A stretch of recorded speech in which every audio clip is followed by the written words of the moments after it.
Hello, I'm Huyen Ngan from Quang Radio and Television, and welcome to QRT News with the following headlines. Closing Vietnamese course for Laos officials.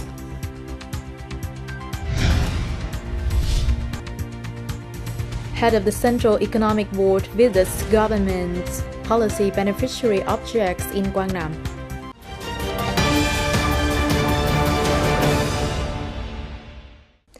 On February the 2nd, the People's Committee of Tam Kỳ City and Quang Nam University organized the closing ceremony of the Vietnamese course for officials in La Mam District, Saigon Province, Laos.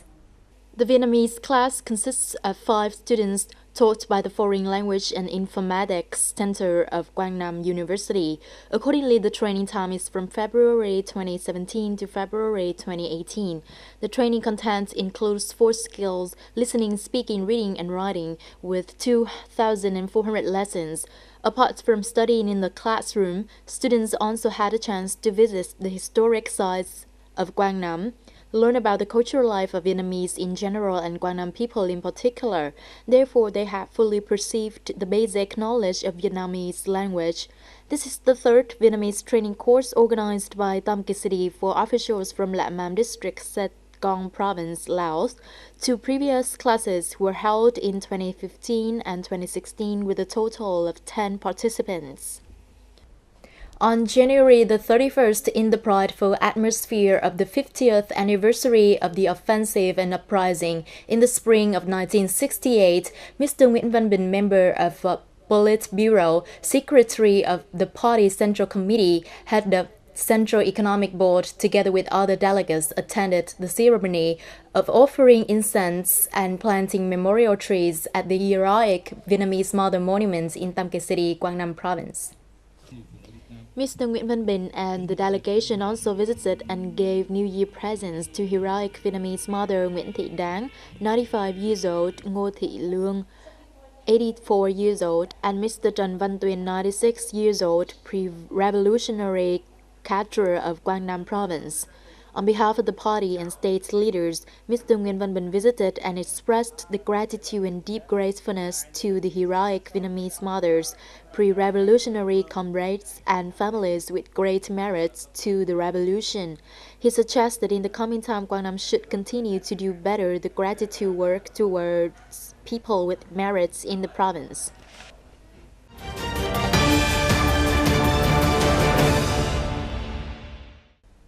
These days, people making popping cakes in Tân Phong Village, Duy Châu Commune, Duy Xuyên District, are rushed with the time, producing masses of their products to meet the orders of Tet Market. Anyone who comes to Tân Phong Village on the last days of the year can all feel the subtle and tender aroma of ginger, sugar, and sticky rice. According to Mr. Đỗ Văn Tuấn, his family has been doing this profession for nearly 40 years. From early lunar October, his family has already prepared materials and started the job. On average, a person can earn about 300,000 dong per day. This tradition of making popping cakes was handed over through generations, especially when Tet is approaching. We produce in large quantity to earn more income. We also use the cakes as the spring flavor to worship our ancestors. People who follow the profession said that it's not difficult to make popping cakes. The important thing is to choose the right type of glutinous rice, the quality ginger, and especially no other chemicals or additives if you want to have an authentic and delicious one. Thanks to that recipe, Duy Châu popping cakes still retain their characteristic flavor through many generations. We all love this tradition and put our hearts into it. I will try to follow it as long as possible to preserve the profession handed over by our ancestors. Tân Phong Village has nearly 50 households making popping cakes and other kinds of confectionery. After deducting the cost, each family doing this business in that holiday can earn no less than 15 million dong. What is more special is that the traditional handmade popping cakes not only improve people's lives, but also maintain the predecessor's craft, adding flavor to the new year. Apart from creating jobs, bringing income to local people, this baking craft also keeps the traditional culture and brings the cozy aroma to the festivity ambience on Tet holiday. It's very vivid and vibrant when Tet is coming. The village is full of trading with sellers and buyers, bringing the spring air to the village.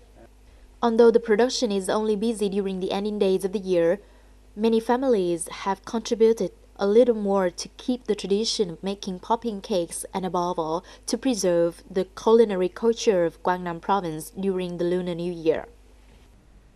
On January the 30th, at a meeting to summarize the work of overseas Vietnamese, Quang People's Committee Vice Chairman Lê Văn Thanh suggested sectors and localities in the province should regularly connect and exchange information with overseas Vietnamese to further promote their contribution to the development of their homeland.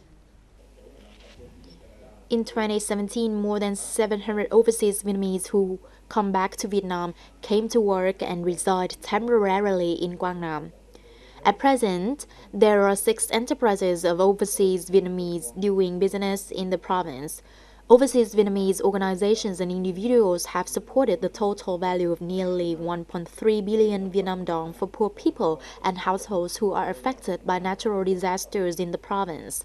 Speaking at the meeting, Vice Chairman Lê Văn Thanh suggested departments and sectors to coordinate with localities to set up the database of Quang Nam people abroad.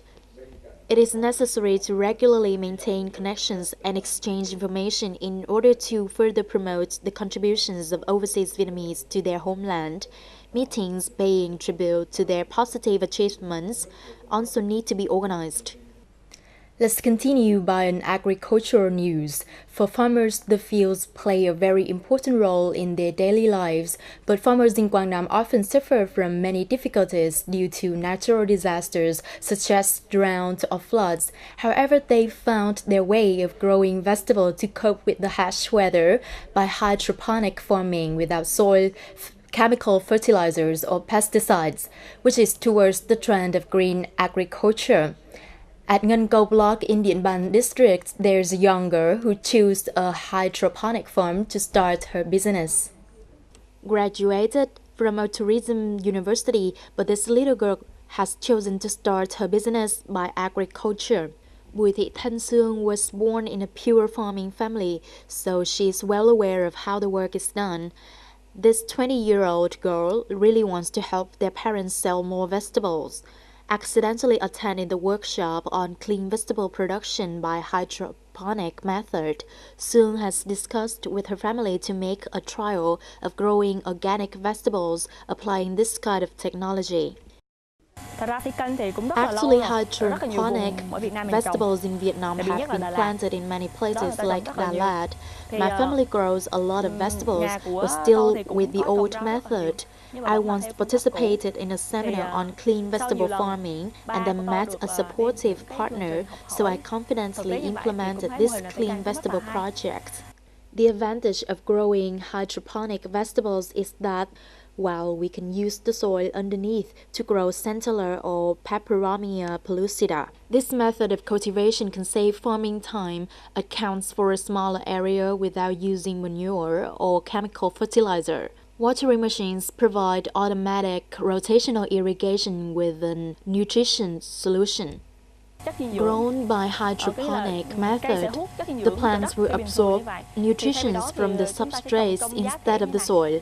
One of the most important steps in the hydroponic procedure is testing the quality of the water to see whether it is safe or contaminated. Then nutrition will be added into the water by specialized agencies. After that, they send the qualified water back to us in these containers and we can start the cultivation. The seasons of hydroponic cultivation is 30 days shorter than the traditional planting method. The process of producing hygienic vegetables uses technology, so the price is higher, from 60 to 70,000 dong per kilogram, while traditional vegetables is only 25,000 dong per kilogram. However, this is not a problem for customers who prefer buying clean vegetables. Running a restaurant, we consume a large amount of vegetables, and I choose to buy vegetable here because I know for sure it is clean and healthy, no pesticide, no chemicals. Điện Bàn is a lowland, so when the weather is unfavorable, farmers will suffer from great damages. Switching to hydroponic farming for some kinds of vegetables with beam roofs might be a good solution that farming households like Soon's families is considering. Tet holiday is coming, so the demand for safe food, especially clean vegetable, is increasing, and this model will definitely be a reliable supply for the people, hotels and restaurants. Hopefully, this method of farming using technology can be multiplied on a larger scale so that more farmers can earn higher income and more good food can reach out to the market. It's the end of today's news. You can rewatch the bulletin on the website qrt.vn. Thank you for your attention and goodbye for now.